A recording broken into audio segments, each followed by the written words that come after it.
बिस्मिल्लाहिर्रहमानिर्रहीम। आप देख रहे हैं फाइनेंस एक्सपर्ट। उम्मीद है आप खैरियत से होंगे।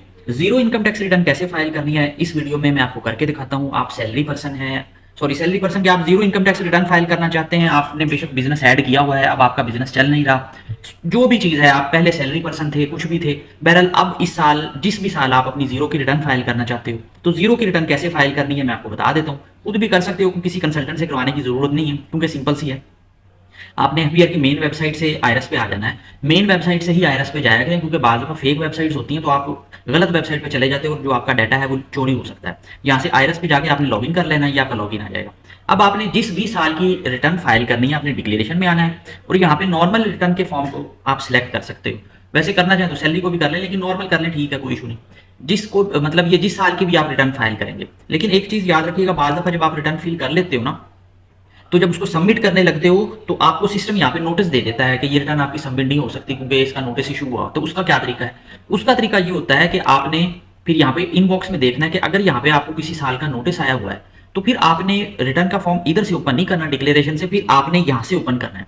फॉर एग्जाम्पल मैं कहता हूँ कि मैंने 2022 की रिटर्न फाइल करनी है, तो अब क्योंकि मुझे नोटिस आया हुआ है, तो बजाय मैं ऊपर से ओपन करने के, क्योंकि ऊपर से मैं ओपन करूंगा, फॉर्म ओपन हो भी जाएगा, ठीक है, लेकिन होगा क्या, वो सबमिट नहीं होगा। अब यहाँ पे क्योंकि नोटिस आया हुआ है 2022 का, मैंने जीरो की रिटर्न फाइल करनी है, तो मैं यहाँ से ओपन करूंगा। आपने 2023 की रिटर्न फाइल करनी है, वो नहीं होगी, उसका नोटिस नहीं आया होगा, तो वो आपने यहाँ पे आना है। यहाँ पे आपने पीरियड लिखना है। यहाँ पे जब आप 2023 लिखोगे, सर्च करोगे, तो वो आपको यहाँ पे एक सिलेक्ट का ऑप्शन दे देगा। अभी नहीं देगा क्योंकि वो फर्स्ट, बल्कि इसने तो कर भी दिया है, ठीक है, तो आप यहाँ से कर सकते हो।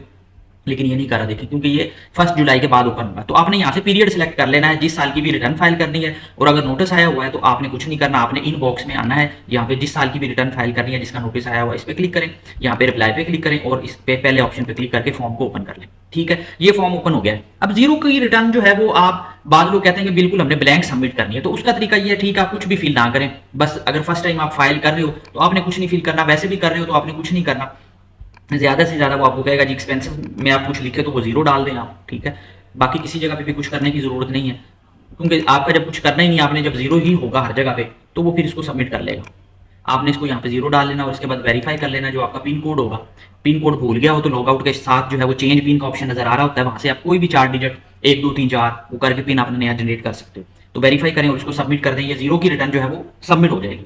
लेकिन मेरा मशवरा आपको ये है कि आप इसको बिल्कुल ब्लैंक सबमिट ना करें, तो ये आपके लिए ज्यादा अच्छा है। आप ये करें, सैलरी में जाएं और यहाँ पे लिख दें 4 लाख, ठीक है, सिर्फ 4 लाख कर लें, 4 से ज्यादा ना करें, क्योंकि इसमें कोई आपको रिस्क नहीं है। कोई आपसे पूछेगा जी सैलरी किसने दी, क्यों दी, कहां से दी, बैंक में आई, कैश में आई।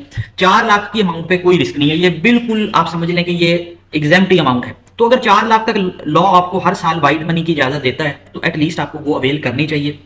होगी ये भी जीरो की तरह ही, लेकिन इसमें 4 लाख जो है ना वो आप समझे कि फ्री में आपको व्हाइट मनी मिल जाएगी। तो मेरा मशवरा है कि आप इसको इस तरीके से करें, सैलरी में 4 लाख लिख दे। अब इसमें ये क्वेश्चन आप करेंगे जी मैं कोई जॉब नहीं करता, मैं हाउसवाइफ हूँ, ठीक है, मैं स्टूडेंट हूँ, तब भी मैं आपको कह रहा हूँ कि आंखें बंद करके 4 लाख लिख लें। इस पे कोई टैक्स नहीं लगता, कोई क्वेश्चन नहीं होता। 4 लाख लिखें यहाँ पे, उसके बाद पर्सनल एक्सपेंसेस में आ जाए, जीरो करना है जीरो कर दें। यहाँ पे कुछ लिखना है तो 40-50 हजार इधर लिख दें, एक फॉर्मेलिटी पूरी करनी है बस आपने, ठीक है। उसके बाद आप अपने एसेट्स में आ जाए। एसेट्स में पहले आप अपने रिकंसिलेशन में आए। अब यहाँ पे आपने उधर जो 4 लाख लिखा था, उसी को 4 लाख को आपने यहाँ पे लिख लेना है नॉर्मल में, ठीक है, सब्जेक्ट टू नॉर्मल टैक्स, इसमें टैक्स लगता नहीं। ओके, अब अगर आप फर्स्ट टाइम फाइल कर रहे हो तो यहाँ पे अमाउंट नेगेटिव में आएगी, ठीक है। तो जब अमाउंट नेगेटिव में आए तो आपने इसको यहाँ से कॉपी करना है और अपने एसेट्स में आपने कैश में इसको जमा कर लेना है, ठीक है। जब भी नेगेटिव में आए, चाहे आप पहली दफा फाइल कर रहे हो चाहे दूसरी दफा कर रहे हो, अगर नेगेटिव में अमाउंट आए तो आपने अपने कैश में इसको जमा कर लेना है। और अगर ये अमाउंट पॉजिटिव में डिफरेंस आए अनरिकंसाइल्ड का, तो आपने यहां से इसको कॉपी करके अपने ओपनिंग बैलेंस में पेस्ट कर देना है, ठीक है। और अगर फिर भी आपका ओपनिंग बैलेंस पहले ही आ रहा है और यहाँ पे अमाउंट पॉजिटिव में आ गई है, तो इसका मतलब है कि आपके से कुछ गलती हुई है। आप देखें कि आपने अपनी इनकम फिर हाइड की है। वैसे जीरो में इनकम का तो मतलब नहीं है, फिर भी मैं आपको समझा रहा हूं, पॉजिटिव नहीं आनी चाहिए, यहाँ पे जीरो ही होना चाहिए, ठीक है। तो नेगेटिव होगी तो आप उसको कैश में जमा कर सकते हो या उसको एक्सपेंस आउट कर दो। तो इस तरीके से आपने ये फिल कर लेना है, सिंपल था, और कुछ नहीं करना। इसको यहाँ से आपने वेरीफाई करना है और इसको सबमिट कर देना है।